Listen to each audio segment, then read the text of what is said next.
sevda vurgunuyam. Küləklərlə ətrin gəlir, ətrini güllərdən duyam. Sən mənə Leyli olmadın, mən eşqimin məcnunuyam. Mən dəli aşıqəm amma səhrada axtarma məni. Ömür elə bir karvandır, həm qəm var, həm kədər var. Mənim kimi divanə nəzər etsən nə qədər var.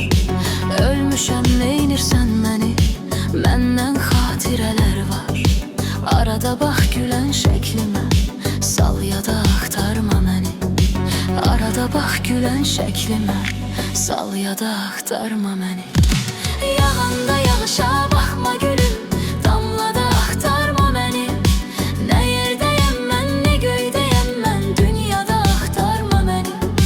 Yağanda yağışa baxma gülüm, damlada axtarma məni. Nə yerdəyəm mən, nə göydəyəm mən, dünyada axtarma məni.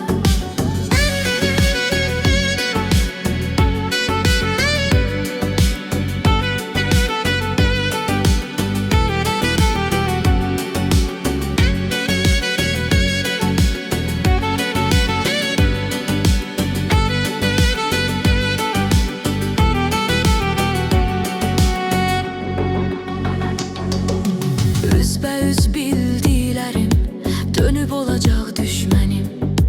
Mən necə qıvrıldımsa qıvrılacaq bədənin. Demisən gözmə görünməsin, yolvada çıxmayacam sənin.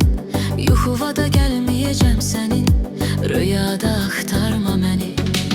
Arxaya dön bax ürəyim, qaldı çox illər geridə.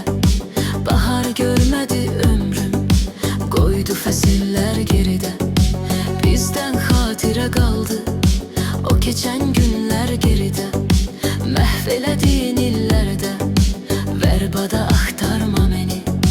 Məhv elədiyin illərdə vərbada axtarma məni. Yağanda yağışa baxma gülüm, damlada